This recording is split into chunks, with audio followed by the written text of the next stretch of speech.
नमस्कार बच्चों, आप देख रहे हो आपका अपना चैनल पढ़ाई इतनी इजी क्यों।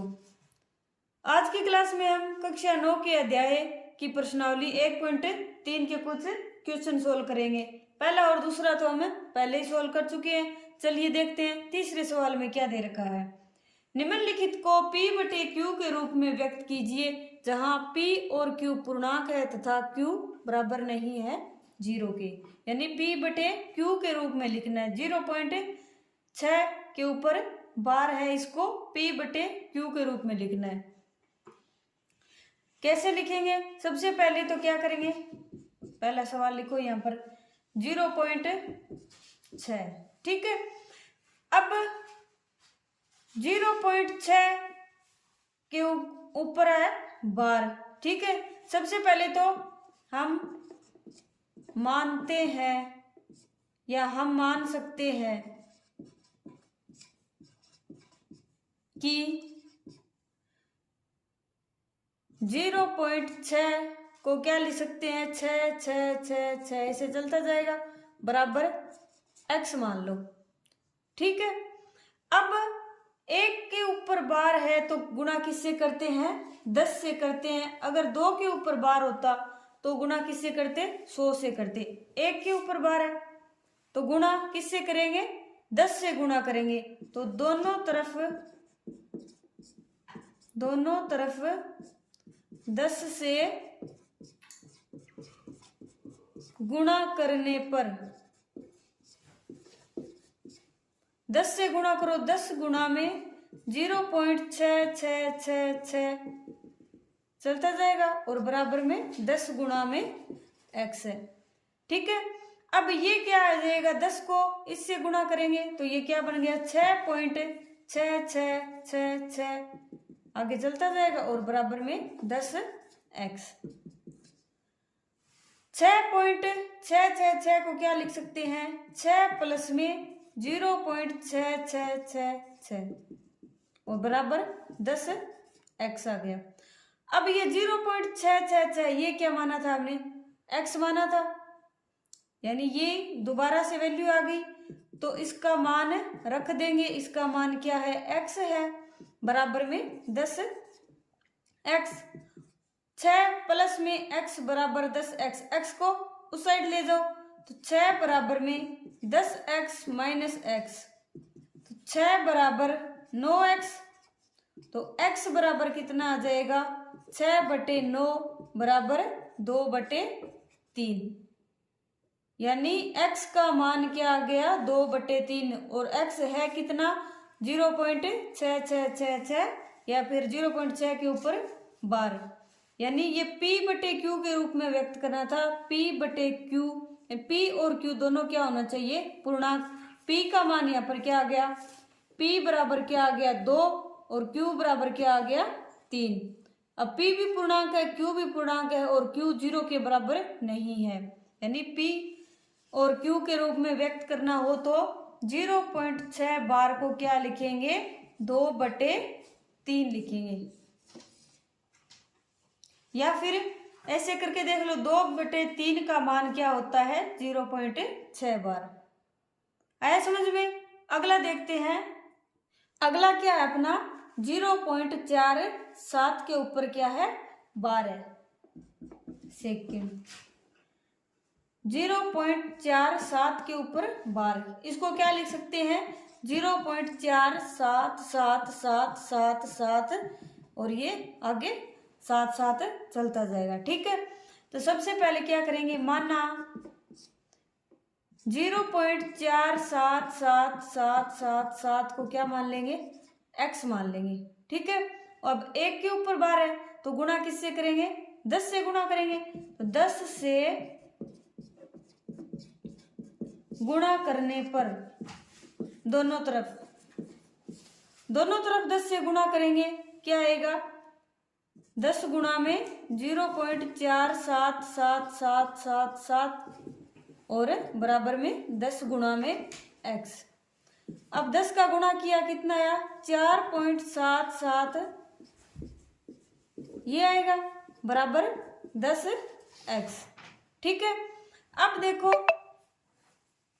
किस रूप में बदलना है अपने को, 0.477 इसमें बदलना है। अब देखो 4.7 है, इसको क्या लिख सकते हैं, 4.3 प्लस में 477.4777 लिख सकते हैं और बराबर में 10x। इन दोनों को जोड़ेंगे, देखो 4.3 के अंदर 0.4777 जोड़ेंगे तो क्या आएगा, 777 और 4 और 3 7.4, 4.777 और 4.777 यही आया।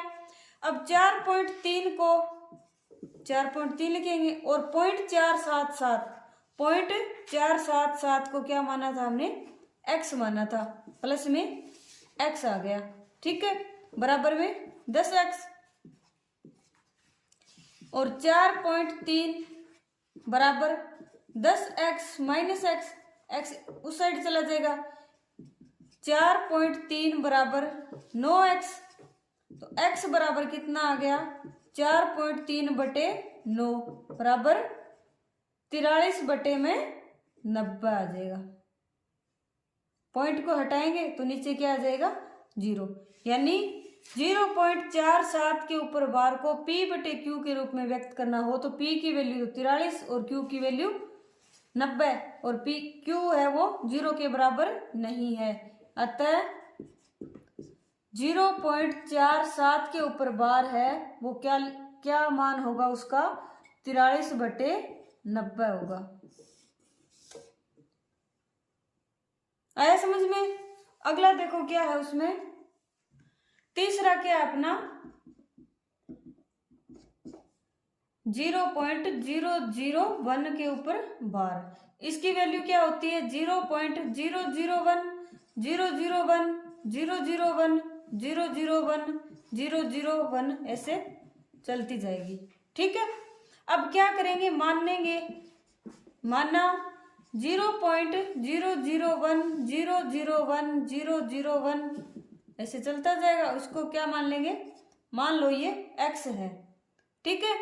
अब कितने के ऊपर बार है, 1 2 और 3, यानी 3 के ऊपर बार है तो गुणा किससे करेंगे, 1000 से गुणा करेंगे, ठीक है।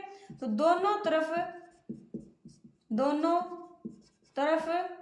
1000 से गुणा करने पर कितना आएगा, 1000 गुणा में 0.001 001 001 ऐसे चलता जाएगा, बराबर में 1000 गुणा में x आ जाएगा, ठीक है। अब 1000 की गुणा करो तो 1 2 3 0 है, तो ये पॉइंट है वो 3 स्थान है आगे सरक जाएगा, यानी 1 2 और 3, 1 के बाद में पॉइंट आ जाएगा, 1.001 001 001 ऐसे चलता जाएगा और बराबर में 1000x। अब एक पॉइंट को 001 है ये, तो एक प्लस में 0.001 लिख लेंगे, 001 ऐसे चलता जाएगा, बराबर में 1000x, ठीक है। अब एक को अलग कर लेंगे इसमें से और बाकी अलग लिख लेंगे, ओके। अब एक प्लस में इसकी वैल्यू कितनी है, 0.001 001 की, 001 की वैल्यू क्या है, x है, तो x बराबर 1000x। x को इस साइड ले जाओ, 1 बराबर 1000x माइनस में x, तो 1 बराबर में 999x, तो x की वैल्यू क्या आ जाएगी, 1/999। ये अपना P/Q की फॉर्म में 0.001 के ऊपर बार की मान आ गया। P की वैल्यू 1 और Q की वैल्यू 999, जहाँ Q बराबर नहीं है 0 के, अतः 0.001 के ऊपर बार है, इसकी वैल्यू क्या आ जाएगी, 1/999, या फिर 1 के अंदर 999 का भाग देंगे तो 0.001 के ऊपर बार इतनी वैल्यू है वो आएगी। अपना तीसरा सवाल कंप्लीट हो गया। चौथा देखते हैं क्या है उसमें। चौथे में क्या दे रखा है, 0.9999 डैश डैश को P/Q के रूप में व्यक्त कीजिए। क्या आप अपने उत्तर से आश्चर्यचकित हैं? अपने अध्यापक और कक्षा के सहयोगियों के साथ उत्तर की सार्थकता पर चर्चा कीजिए। ठीक है, अपने को संख्या कौन सी दे रखी है, 0.9999 दे रखी है। ठीक है, सबसे पहले क्या करेंगे, दी हुई संख्या क्या दे रखी है, 0.9999 ऐसे चलता जाएगा। अब P/Q के रूप में व्यक्त करना है, तो पिछले सवाल की तरह सबसे पहले हम क्या करेंगे, माना 0.9999 को क्या मान लेंगे, x मान लेंगे। ठीक है, अब देखो 0.999 है, ये बार कितने पे आएगा, 1 9 पर ही आएगा, तो गुणा किससे करेंगे, 10 से गुणा करेंगे। तो 10 से गुणा करने पर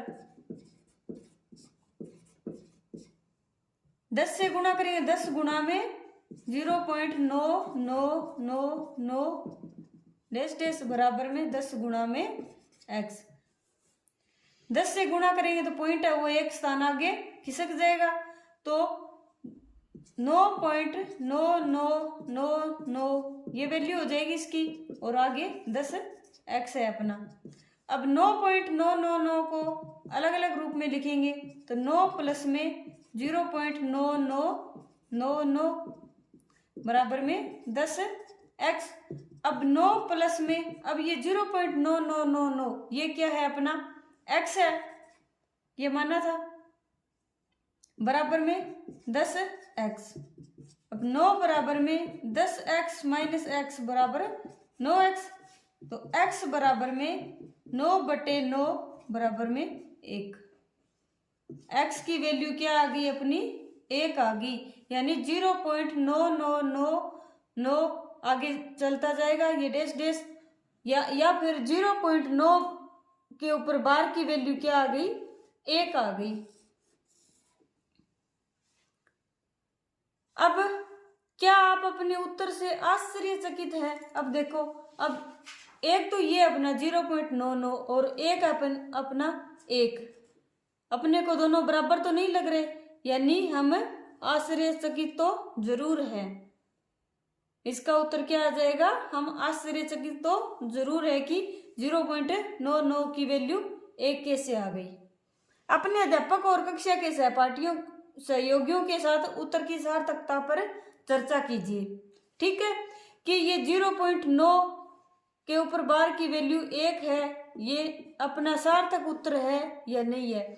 सबसे पहले देखो हम 0.9999 ये है अपना। ठीक है, अब देखो पॉइंट के आगे जितनी भी संख्याएं होती है, अब दूसरी संख्या ले लो या तीसरी संख्या ले लो, अगर 5 से बड़ी होती है तो पहली संख्या में 1 जुड़ जाता है। ठीक है, अब देख मान लो यहाँ तक है कोई संख्या अपनी, अब 9 है तो 9 5 से बड़ी होगी, तो 9 इसमें क्या होगा, फिर 1 जुड़ जाएगा, 9 1 10 हो जाएगा ये, और ये भी फिर 1 10 और ये भी 1 10, यानी लास्ट में कितना आएगा, 1 आएगा। ठीक है, और या फिर इसको एक और तरीके से निकाल सकते हैं कि 0.999 ये किसके है, 1 के बिल्कुल नजदीक है, तो इसको हम 1 मान सकते हैं। आया समझ में? आज के लिए इतना ही, आगे की क्लास के लिए मेरे साथ बने रहिए। आज का पढ़ाया हुआ कैसा लगा कमेंट करके जरूर बताइए, और चैनल को लाइक शेयर एंड सब्सक्राइब करें। तब तक के लिए पढ़ते रहिए, बढ़ते रहिए और पढ़ाई को ऐसे ही इजी बनाते रहिए।